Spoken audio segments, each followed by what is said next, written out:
যোগিনী একাদশীর ব্রত ও মাহাত্ম্য কথা 2025। নমস্কার শ্রোতা ভক্তরা, আজ আমরা জানবো যোগিনী একাদশীর ব্রত ও মাহাত্ম্য কথা।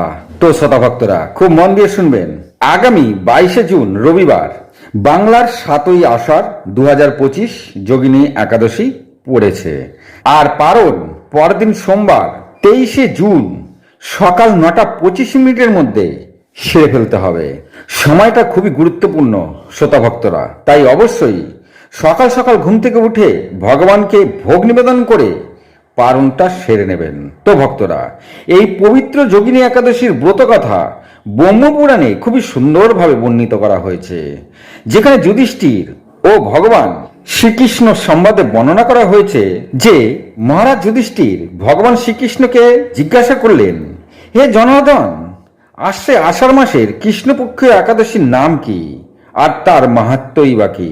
তখন ভগবান শ্রীকৃষ্ণ প্রথমেই যুধিষ্ঠিরকে বলেছিলেন, আষাঢ় মাসের কৃষ্ণপক্ষীয় একাদশীর নাম যোগিনী একাদশী।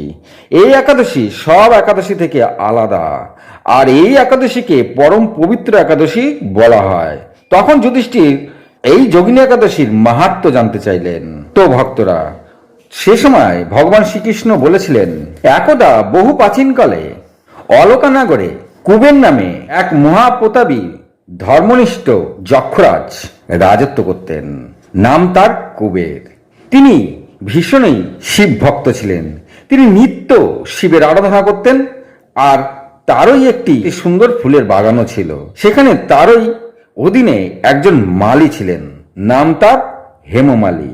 তো ভক্তরা, কুবের নিত্য তার মালিকে দিয়ে মানস সরোবর থেকে দেবাদিদেব মহাদেবের জন্য পুষ্প চয়ন করে আনতে বলতেন। আর হেমামালির কাজই ছিল নিত্য তিনি আগে মানস সরোবর থেকে ফুল তুলে আনতেন, মহারাজকে সেই ফুল দিতেন, আর মহারাজ কুবের সেই মানস সরোবরের ফুল দিয়েই শিবের আরাধনা শুরু করতেন। তো ভক্তরা, একদিন হেমমালি সময় মতন পুষ্প নিয়ে আসতে পারলেন না। কারণ ছিল, এই হেমমালি খুবই সুন্দরী একজন স্ত্রীকে বিয়ে করেছিলেন, নাম তার বিশালাক্ষী। এই বিশালাক্ষী রূপে গুণে এত সুন্দর ছিলেন যে হেমমালি সবসময় স্ত্রীর সঙ্গ পাওয়ার চিন্তা করত, আর স্ত্রীর সঙ্গে থাকতেই ভালোবাসতেন বা মত্ত থাকতেন। এইভাবে দিন দিন তিনি স্ত্রীর সঙ্গে কাম ভাবে আসক্ত হয়ে পড়লেন। তাই একদিন স্ত্রীর সঙ্গে কামরতিতে মত্ত হয়ে তিনি বেমালুম ভুলে গেলেন যে তাকে নিত্য যক্ষরাজ কুবেরের জন্য ফুল তুলে আনতে হবে। যাই হোক, কুবের সমস্ত কার্য সেরে স্নানাদি করে শিবের পূজায় যখন বসলেন, তখন তিনি দেখলেন, আরে আজ তো মানস সরোবরের পুষ্প নাই। তিনি ভাবলেন, এমন তো কখনো হয় না, নিত্য হেমমালি তার পুষ্প এনে দেন, তবে আজ তার কি হলো? তিনি চিন্তায় পড়লেন, হেমমালির শরীর খারাপ হলো নাকি? আজ হেমমালি আসেনি, আর খবরও তো কোনো কিছু দেয়নি।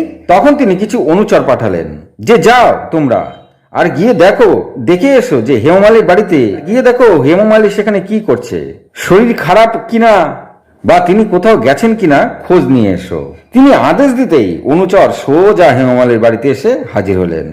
এরপর অনুচররা হেমমালির সবকিছু জেনে সোজা আবার যক্ষরাজ কুবেরের কাছে এসে অনুচরেরা সবকিছু মহারাজকে খুলে বললেন। তারা বললেন, হে রাজন, হেমমালির কোনো রোগই হয়নি, তিনি দিব্য সুস্থ আছেন। তিনি দিব্য খাচ্ছেন, চলাফেরা করছেন, আর তিনি তার স্ত্রীর সঙ্গে খোঁজ মেজাজে গল্প করছেন, আর আমোদ প্রমোদেও মত্ত হয়ে রয়েছেন। এই কারণে হয়তো তিনি আপনার পুষ্প আনার কথা বেমালুম ভুলে গেছেন। এ কথা শুনে যক্ষরাজ কুবের ক্রোধে কাঁপতে লাগলেন। তখন তিনি রাগতাসারে হুঙ্কার দিয়ে বললেন, যাও তোমরা আর এখনই হেমমালিকে পাকড়াও করে নিয়ে এসো। তখন তারা সোজা হেমমালির ঘরে এসে তাকে ধরে নিয়ে যেতে থাকলেন। তখন হেমমালি বললেন, কেন তোমরা আমায় বন্দি করছো? তারা বললেন, রাজার আদেশ। এরপর তাকে সোজা কুবেরের কাছে এনে উপস্থিত করা হলো। হেমমালি তখন বুঝে গেলেন কেন তাকে রাজার কাছে ধরে আনা হয়েছে। তিনি মহারাজ কুবেরকে দেখেই ভয়ে সংকুচিত হয়ে গেলেন। তখন কুবের বললেন, ওরে পাপিষ্ঠ, ওরে দুরাচারী, তোর এত বড় সাহস! তুই তোর স্ত্রীর সঙ্গে এতটাই মত্ত হয়েছিস যে তুই মহাদেবের ফুল আনতেই ভুলে গেলি। তোর জন্য আজ আমার পূজায় এই প্রথম শিবের আরাধনায় মানস সরোবরের ফুল অর্পণ করা হয়নি।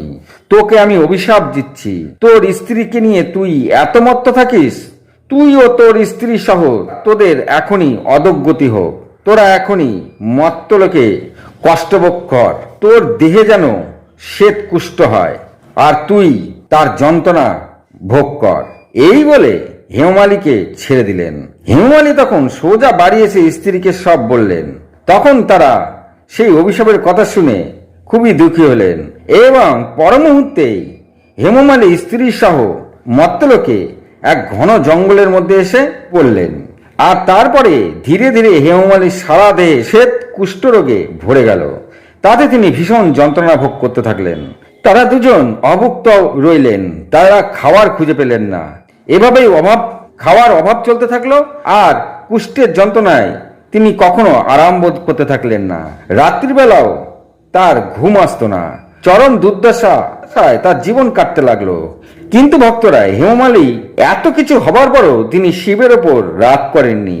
তিনি যে নিত্য পুষ্প আনতেন তার সে স্বীকৃতি, শিবের ভজন তিনি ভুলে যাননি। এই কুষ্ঠ নিয়েই নিত্য তিনি দেবাদিদেব মহাদেবের নাম জপ করেই যেতেন। এইভাবেই তিনি আর তার স্ত্রী নানা জায়গায় ঘুরতে থাকলেন। খাওয়ারের অভাব চলতে থাকে, শিবের ভজন করতে থাকেন বলে দেবাদিদেব মহাদেবের একদিন তার উপরে কৃপা করলেন। তখন হেমমালি হিমালয়ে এসে উপস্থিত হলেন। সেখানে তখন মার্কণ্ড ঋষির আশ্রম ছিল। সেই মার্কণ্ড ঋষির আশ্রমে যখন তিনি এলেন, দূর থেকে মার্কণ্ড ঋষিকে দেখে তিনি দণ্ডবত প্রণাম করলেন।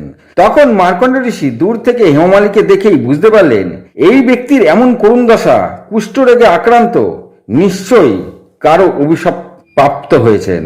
তখন মার্কণ্ড ঋষি বললেন, হে বৎস, তোমার এমন দশা হলো কেমন করে? তোমায় অভিশাপ দিয়েছে? তখন হেমমালি তার সমস্ত কথা বর্ণনা করলেন আর বললেন, হে মুনিবর, আমি খুবই কষ্ট পাচ্ছি, আমাকে বাঁচান, কি করে এই দুরারোগ্য থেকে মুক্তি পাবো? তখন মার্কণ্ড ঋষি সব জেনে খুবই কষ্ট পেলেন আর তার দয়া হলো হেমমালির ওপর। তিনি বললেন, হে বৎস, তুমি আষাঢ় মাসে কৃষ্ণপক্ষীয় যোগিনী একাদশীর ব্রত পালন করো, তাতে তোমার সমস্ত কষ্ট দূর হবে। তুমি ও তোমার স্ত্রী একসাথে নিষ্ঠা ভরে এই ব্রত পালন করো, এতে তুমি তোমার দুরারোগ্য কুষ্ঠ থেকে মুক্তি পাবে আর তোমার অভাব অনটন সমস্ত কিছু ঘুচে যাবে। তুমি আর তোমার স্ত্রী আবার পুনরায় তোমাদের সেই দেহ, সেই রূপ ফিরে পাবে। এরপর হেমমালি তার স্ত্রীকে নিয়ে খুবই নিষ্ঠার সঙ্গে এই যোগিনী একাদশী পালন করলেন। তো ভক্তরা, সেই ব্রত পালন করার পরেই হেমমালির কুষ্ঠ একেবারে ঠিক হয়ে গেল। তিনি কুষ্ঠের কষ্ট থেকে মুক্তি পেলেন আর তার খাদ্য খাওয়ারের যে অভাব ছিল তা সম্পূর্ণ ঘুচে গেল।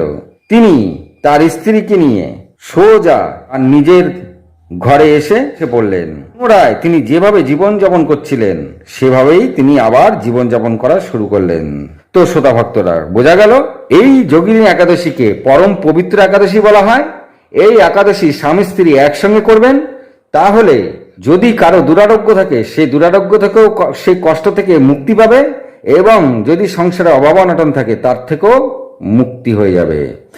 আর যারা এই ব্রত পালন করবেন না, তারা যদি শ্রবণও করেন বা যারা ব্রত পালন করছেন তারা যদি নিষ্ঠার সঙ্গে ব্রত পালন করেন, তবে 88,000 ব্রাহ্মণকে খাওয়ালে যে পুণ্য লাভ হয় সেই পুণ্য আপনিও লাভ করবেন এবং পরম সুখে স্বর্গে, মৃত্যুর পরে স্বর্গে বসবাস করতে পারবেন। তো ভক্তরা, বোঝা গেল। আজ এই পর্যন্তই।